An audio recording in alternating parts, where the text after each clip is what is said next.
द्वितीय रुद्र संहिता का तृतीय अध्याय।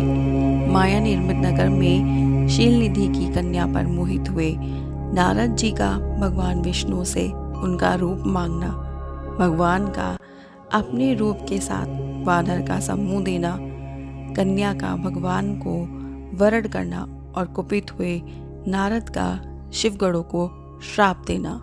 ऋषिगण बोले, हे सूत, हे महाभाग, हे व्यास शिष्य, आपको नमस्कार है। हे तात, कृपा पूर्वक आपने हम सभी को जो कथा सुनाई है ये निश्चित ही आश्चर्यजनक है।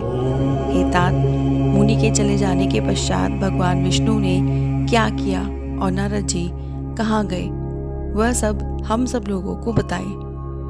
व्यास जी बोले, उन ऋषियों की बात सुनकर पौराणिकों के श्रेष्ठ तथा बुद्धिमान सूत जी नाना प्रकार की सृष्टि करने वाले शिव का स्मरण करके कहने लगे। सूत जी बोले, हे महर्षियों, उन नारद मुनि की इच्छा अनुसार वहां से चले जाने पर भगवान शिव को इच्छा से माया विशारद श्री हरि ने तत्काल अपनी माया प्रकट की। उन्होंने मुनि के मार्ग में एक विशाल 100 योजन विस्तार वाले अद्भुत तथा अत्यंत मनोहर नगर की रचना की। भगवान ने उसे अपने बैकुंठ लोक से भी अधिक रमणीय बनाया था। नाना प्रकार की वस्तुएं उस नगर की शोभा बढ़ाती थी। वहां स्त्रियों और पुरुषों के लिए बहुत से विहार स्थल थे। वो नगर चारों वर्णों के लोगों से युक्त था। वहां शीलनिधि नामक ऐश्वर्यशाली राजा राज्य करते थे। वे अपनी पुत्री का स्वयंवर करने के लिए उद्यत थे, अतः उन्होंने महान उत्सव का आयोजन किया था। उनकी कन्या का वरण करने के लिए उत्सुक हो चारों दिशाओं से बहुत से राजकुमार आए थे, जो नाना प्रकार की वेशभूषा तथा सुंदर शोभा से प्रकाशित हो रहे थे। उन राजकुमारों में से वह नगर भरा पूरा दिखाई देता था। ऐसे नगर को देख नारद जी मोहित हो गए। वे कौतुकी कामासक्त नारद राजा शीलनिधि के द्वार पर गए। मुनि श्रेष्ठ नारद को आया देखकर राजा शीलनिधि ने उन्हें श्रेष्ठ रत्नमय सिंहासन पर बिठाकर उनका पूजन किया।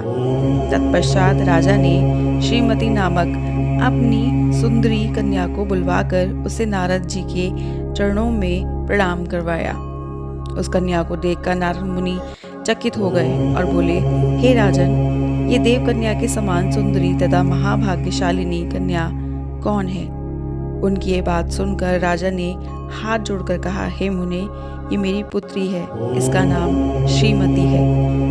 अब इसके विवाह का समय आ गया है। ये अपने लिए सुंदर वर चुनने के निमित्त स्वयंवर में जाने वाली है। इसमें सब प्रकार के शुभ लक्षण लक्षित होते हैं। हे महर्षि, आप जन्मस्थ जातक ग्रहों के अनुसार इसका संपूर्ण भाग्य बताए और ये मेरी पुत्री कैसा वर प्राप्त करेगी ये भी कहे। राजा के इस प्रकार पूछने पर काम से विहिल हुए मुनि श्रेष्ठ नारद उस कन्या को प्राप्त करने की इच्छा मन में लिए राजा को संबोधित करके ये वाक्य बोले, हे भूपाल, आपकी ये पुत्री समस्त शुभ लक्षणों से संपन्न है, परम सौभाग्यवती, धन्य और साक्षात लक्ष्मी की भांति समस्त गुणों की आगार है। इसका पति निश्चय ही भगवान शंकर के समान वैभवशाली, सर्वेश्वर, किसी से पराजित न होने वाला, वीर, काम विजयी तथा संपूर्ण देवताओं में श्रेष्ठ होगा।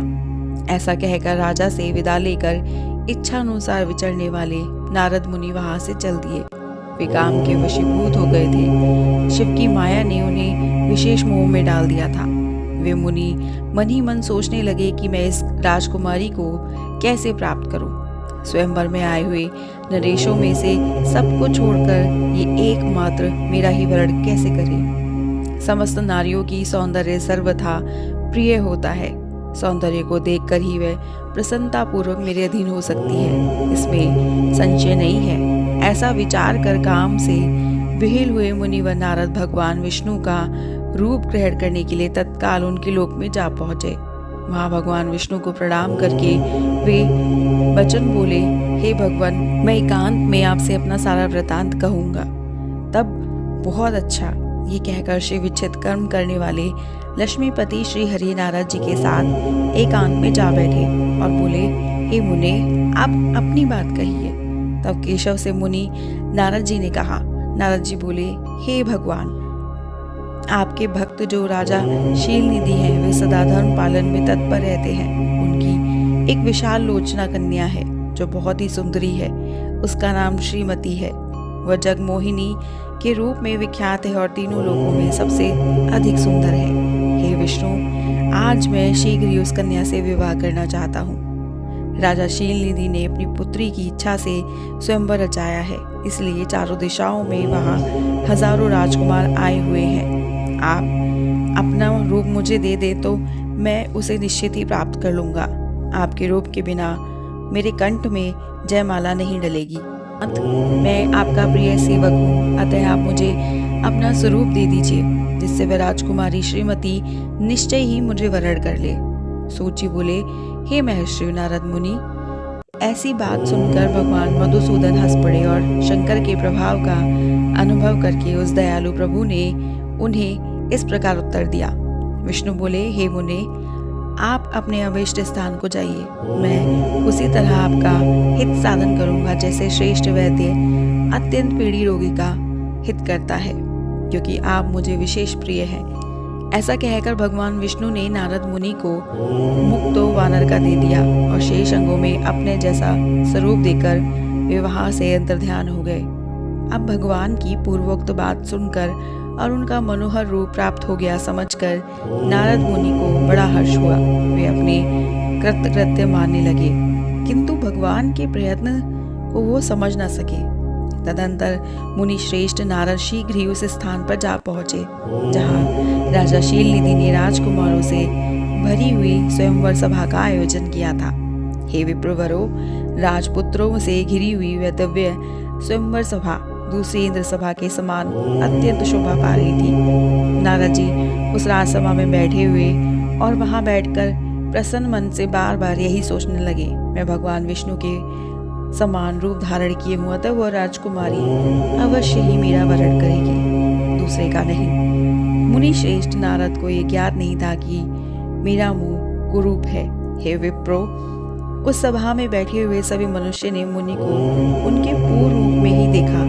राजकुमार आदि कोई भी उनके रूप परिवर्तन के रहस्य को न जान सका।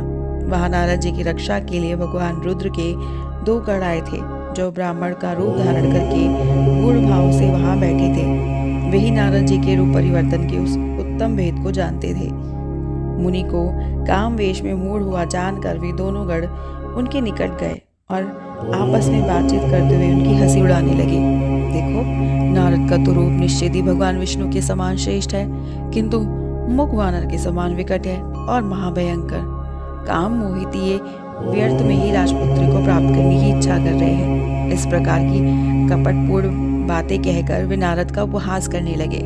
मुनि तो काम से विहलते आते उन्होंने उनकी यथार्थ बात भी अनसुनी कर दी। वे मोहित हो उस श्रीमती को प्राप्त करने की इच्छा से उसके आगमन की प्रतीक्षा करने लगे। इसी बीच स्त्रियों से घिरी हुई वह सुंदरी राजकन्या अंतपुर से वहां आई। अपने हाथ में सोने की सुंदर माला लिए हुए वह शुभ लक्षणा राजकुमारी स्वयंवर के मध्य भाग में लक्ष्मी के समान खड़ी हुई अपूर्व शोभा पा रही थी। उत्तम व्रत का पालन करने वाली वो भूप कन्या हाथ में माला लेकर अपने मन के अनुरूप वर का अन्वेषण करती हुई सारी सभा में भ्रमण करने लगी। नारद मुनि का भगवान विष्णु के समान शरीर और वानर जैसा मुख देखकर वो कुपित हो गई और उनकी ओर से दृष्टि हटाकर प्रसन्न मन से दूसरी ओर चली गई। स्वयंवर सभा में अपने मनोवांछित वर को न देखकर वह दुखित हो गई। राजकुमारी सभा के भीतर चुपचाप खड़ी रही और उसने किसी के गले में जयमाला नहीं डाली। इतने में राजकुमार के समान वेशभूषा धारण किए हुए भगवान विष्णु वहां पहुंचे। किन्हीं दूसरे लोगों ने उनको वहां नहीं देखा, लेकिन उस कन्या ने ही उन्हें देखा। भगवान को देखते ही उस परम सुंदरी राजकुमारी का मुख प्रसन्नता से खुल उठा। उसने तत्काल ही उनके कंठ में माला पहना दी। राजा का रूप धारण करने वाले भगवान विष्णु उस समय राजकुमारी को साथ लेकर तुरंत अदृश्य हो गए और अपने धाम में जा पहुंचे। इधर सब राजकुमार श्रीमती की ओर से निराश हो गए। नारद मुनि तो काम वेदना से आतुर हो रहे थे, इसीलिए वह अत्यंत विह्वल हो उठे। तब वे दोनों विप्र रूपधारी ज्ञान विशारद रुद्रगढ़ काम विहिल नारद जी से कहने लगे। फिर बोले, हे नारद, हे मुने, आप व्यर्थ ही काम से मोहित हो रहे हैं और सौंदर्य के बल से राजकुमारी को पाना चाहते हैं। वानर के समान अपना घृणित मुंह तो देख लीजिए। सूत जी बोले, हे महर्षियों, उन रुद्रगणों को ये वचन सुनकर नारद जी को बड़ा विस्मय हुआ। वे शिव की माया से मोहित थे। उन्होंने दर्पण में अपना मुंह देखा। वानर के समान अपना मुख देखकर वे तुरंत ही कुपित हो उठे और माया से मोहित होने के कारण उन दोनों शिवगणों का वहां से श्राप दे दिया। तुम दोनों ने मुझ ब्राह्मण का उपहास किया है, अतः तुम दोनों ब्राह्मण के वीर से उत्पन्न राक्षस हो जाओ। ब्राह्मण की संतान होने पर भी तुम्हारे आकार राक्षस के समान ही होंगे। इस प्रकार अपने लिए श्राप सुनकर ज्ञानियों में श्रेष्ठ व दोनों शिवगण मुनि को मोहित जानकर कुछ नहीं बोले। हे ब्राह्मणों, वे सदा सब घटनाओं में भगवान शिव की इच्छा मानते थे, अतः उदासीन भाव से अपने स्थान को चले गए और भगवान शिव की स्तुति करने लगे। इस प्रकार श्री शिव महापुराण के अंतर्गत द्वितीय रुद्र संहिता के षष्ठी खंड में नारद मोह वर्णन नामक तीसरा अध्याय पूर्ण हुआ। अब अगर आप आगे के अध्याय को सुनना चाहते हैं तो हमारा YouTube channel voice of tales को सब्सक्राइब करना मत भूलिएगा और हमारी वीडियो को लाइक शेयर सब्सक्राइब जरूर करिए।